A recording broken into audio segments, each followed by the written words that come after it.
하나님께서 우리에게 주시는 말씀은 빌립보서 3장 7절에서 11절, 세번역 성경 신약 341쪽입니다.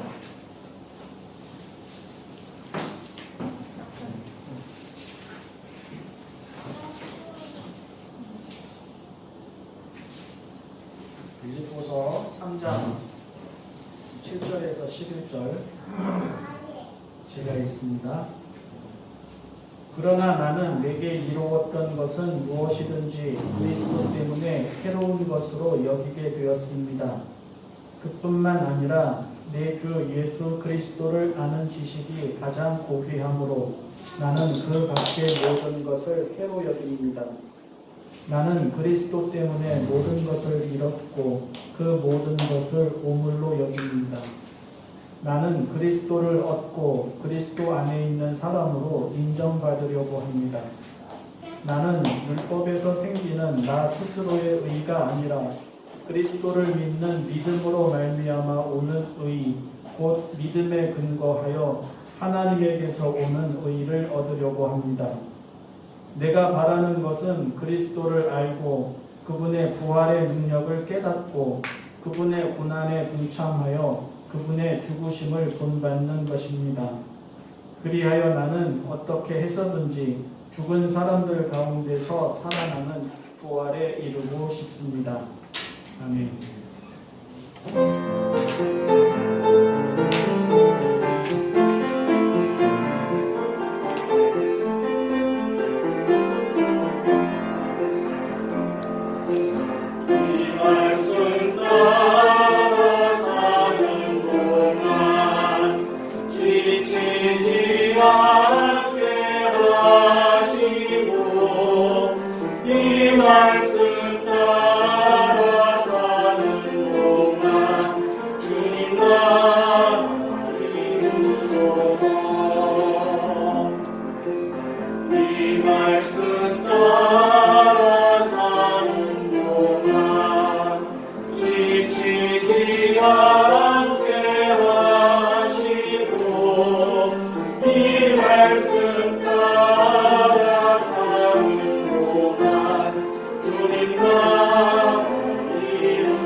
새해 첫 주일입니다. 새해 복 많이 받으시기 바랍니다.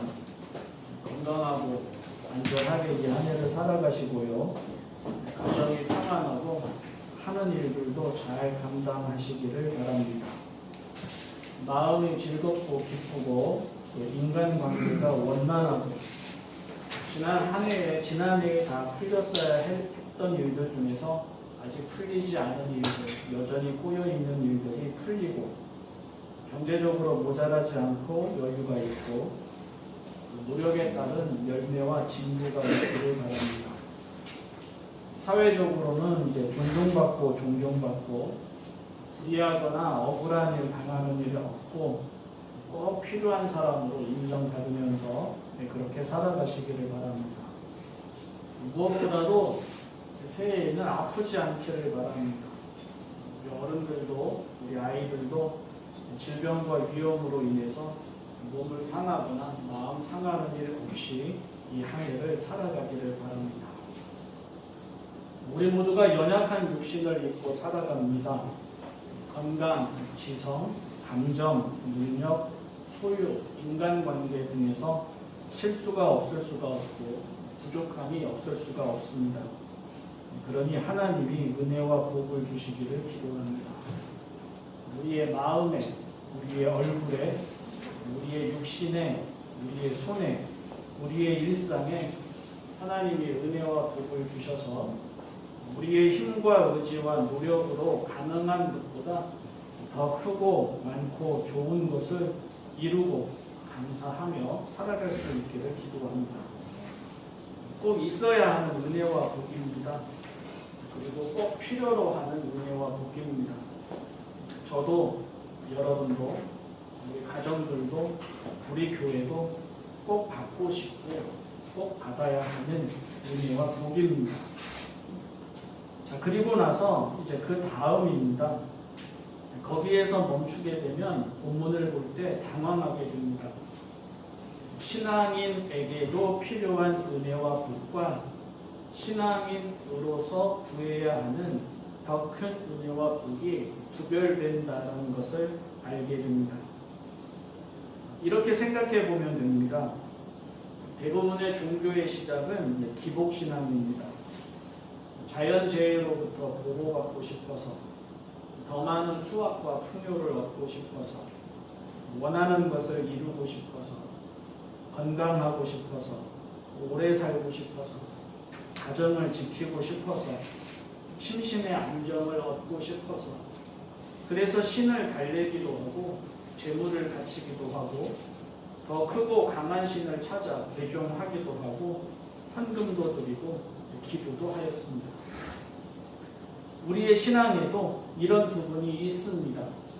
그리고 그것을 전적으로 부정해서도 안 됩니다.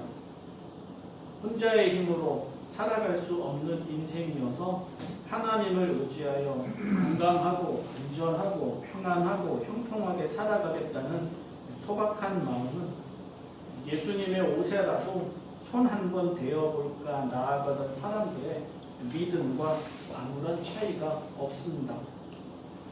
다만 여기에서 끝나버리면 바울의 고백에는 이르지 못하게 되고 또 바울의 고백을 이해하지 못하게 됩니다. 바울은 오늘 말씀에서 예수 그리스도 안에서 살아가는 결과를 거꾸로 말합니다. 은혜와 복을 주셔서 성공하게 하소서, 부유하게 하소서, 건강하게 하소서, 인정받게 하소서, 잘나가게 하소서, 무시당하지 않게 하소서, 신분과 지위와 자격과 외모에서 부족함이 없게 하소서 하지 않습니다.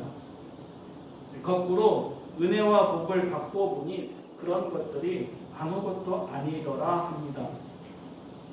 예수 그리스도 안에서 살아가다 보니 남들에게 뒤지지 않고 살아가는 것, 남들만큼 가지고 살아가는 것, 현실적으로 필요한 여러 가지의 것, 부와 명성과 권력 같은 것, 지식, 학력, 인맥 같은 것, 그런 게 본질은 아니더라 합니다.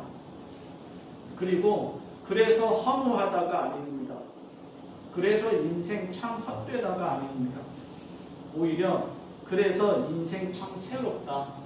그래서 인생 참 깊다. 그래서 인생 참 풍요롭다입니다. 다시 태어난 것처럼 새롭다. 세상 모든 것이 다 새롭다. 이전의 인생은 장난감 애지중지하던 어린 시절과 같다. 이전의 인생은 모래성 같고 그림자 같다. 똑같은 사람이고 똑같은 자리에서 살고 똑같은 일을 하고 똑같은 형편이어도 이제는 보는 것이 새롭고 듣는 것이 새롭고 느끼는 것이 새롭고 사는 것이 새롭다. 바울은 그렇게 고백을 합니다. 정말 소중한 것을 알았기 때문입니다. 정말 고귀한 것을 알았기 때문입니다. 사람을 사람 되게 하고 인생을 인생 되게 하는 본질을 알았기 때문입니다. 어린 시절에 친하게 지내던 선배의 소식을 들었습니다. 지난 가을에 먼저 소식을 들었는데 그때는 그동안 여기저기 이제 투자한 것들이 잘 되어서 꽤 많은 돈을 벌었다. 그렇게 들었습니다. 그런데 며칠 전에는 정말 딱 며칠 됐는데요. 며칠 전에는 건강검진을 했는데 몸에 암이 있는 것을 발견했다라는 소식을 들었습니다. 수술을 해서 제거를 했지만 부위가 커서 다른 부위로 전이가 되었다고 합니다. 소식을 전해주던 지인이 한탄하듯이 이야기를 했습니다. 돈을 많이 벌면 뭐하냐? 이렇게 아프니 본인 힘들고 가족들 걱정하고 모두가 불안해하고 낙심하는 것을. 돈을 많이 벌면 뭐하냐? 돈이 있다고 병이 피해가는 것도 아니고 이 사람이나 저 사람이나 결국에는 다 거기서 거기인 것을. 가을에서 겨울까지 채 몇 달이 되기 전에 일어난 변화입니다. 그런데 그렇다면 건강만 하면 또 다 됩니까? 다른 건 좀 모자라도 건강만 하면 행복하고 평안한 인생입니까? 역시 얼마 전에 세상을 떠난 군사 쿠데타의 주역은 참 오래 살았습니다. 참 떵떵거리면서 살았습니다. 피해자들은 여전히 고통에 시달리는데 아무 가책 없이 잘 먹고 잘 마시고 잘 지내면서 살다가 병원에서 오랫동안 누워 고생도 하지 않고 그나마 평안히 그렇게 죽었습니다. 하지만 누가 그 인생을 존중합니까? 죽을 때까지 할 것 다 하면서 건강하게 살았지만 살아서도 수십 년 욕먹고 죽어서도 욕먹는 그 인생을 어떻게 좋은 인생이라고 하겠습니까? 건강이 최고라고 하지만 건강도 본질은 아닙니다. 건강한 노예가 몸이 약한 자유인보다 더 행복하다고 하지 못합니다. 누구보다 오래 산 사람이 졸업증으로 길어야 20여 년, 평균 14년에서 20년 사이를 사는 사람보다 행복하다고 하지 못합니다. 병원에 한 번 가지 않은 사람이 병원에서 인생의 태반을 살아가는 사람보다 행복하다 하지 못합니다. 그래서 바울의 고백을 듣게 되는 것입니다. 그래서 인생을 살아감에 있어서 가장 고귀한 것, 다른 모든 것을 해로 여길 만큼 고귀한 것, 세상에서 살면서 무시하지 못하는 그 많은 것들을 오물에 비유하고 똥에 비유할 만큼 소중한 것, 그것이 무엇인지를 묻게 되고 듣게 되는 것입니다. 다시 말해서 바울도 이런 식으로 말할 수 있지 않겠습니까? 살아보니 돈이 중요하더라. 살아보니 외모가 중요하더라. 살아보니 지위나 신분의 덕을 많이 보게 되더라. 살아보니 돈이나 인맥의 덕을 보게 되더라. 그런 것들이 진짜로 은혜이고 복이더라. 그런 것들이 있어야 사회에서도 알아주고 생활도 윤택하고 하고 싶은 일도 할 수 있더라. 그런 것들이 인생을 살아가는 데 있어서 정말 중요하더라. 그런 거 없는 사람들이, 가져보지 못한 사람들이 이러쿵저러쿵 말하는 거지, 가져보고 있어 보면 다 그렇게 말할 수밖에 없을 것이다. 이렇게도 말할 수 있지 않았겠습니까? 바울이 속세를 떠나서 살아가지 않았습니다. 현실에서 필요한 것들을 부정하거나 무시하지 않았고, 흔히 말하듯 물만 마시거나 공기만 마시면서 살아가지 않았습니다. 알렉산더 대왕을 만난 디오게네스처럼 햇빛이면 충분하니 좀 비켜주시오 하지 않았습니다. 동양의 도사들처럼 산 깊은 곳에서 유유자적하지 않았습니다. 몸을 입고 살아가고 몸의 필요를 알고 살아갔습니다. 우리가 잘 알듯이 복음을 전하는 도중에 돈이 없어서 생계를 위해서 거친 노동도 했습니다. 곳곳에서 보내주는 후원금이 있어서 이런저런 일을 감당했습니다. 그것을 알기에 기회가 될 때마다 자기를 도와준 성도들의 이름을 부르면서 고마움을 표현했습니다. 편지마다 그 이름이 나옵니다. 또 돈이 없으면 살아갈 수 없음을 알기 때문에 어려움을 당하는 성도들이 있다는 소식을 들을 때마다 적극적으로 도우라고 하였습니다. 직접 나서서 모금도 하고, 모금을 잘하는 교회는 칭찬도 하고, 그리고 그렇게 모금한 돈을 전하겠다고 길도 나섰습니다. 게다가 지위나 자격의 필요성도 곳곳에서 경험했습니다. 바리새인이라는 신분을 활용해서 곤경에서 빠져나오기도 했습니다.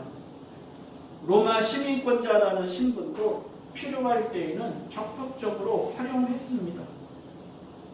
그가 그 넓은 지역을 종횡무진하며 다닐 수 있었던 데에는 잘 배우고 훈련받은 지성인이자 로마 시민권자라는 신분의 영향을 무시할 수 없었습니다. 그리고 그가 죽지 않고 로마에까지 갈 수 있었던 것도 그의 시민권 때문이었습니다. 그런데 그래서 은혜이고 복이더라 하지 않았다는 것입니다. 이런 것들이 인생을 즐겁게도 하고 슬프게도 하더라 하지 않았다는 것입니다. 그 대신 바울은 이렇게 말했습니다. 살아보니 본질은 아니더라. 살아보니 정말 소중한 것은 따로 있더라.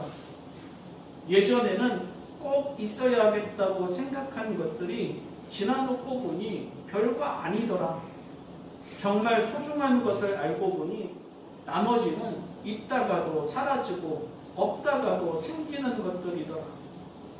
심지어 그런 것들에 연연하다가 본질을 놓치고 마음의 평안을 잃게 되더라.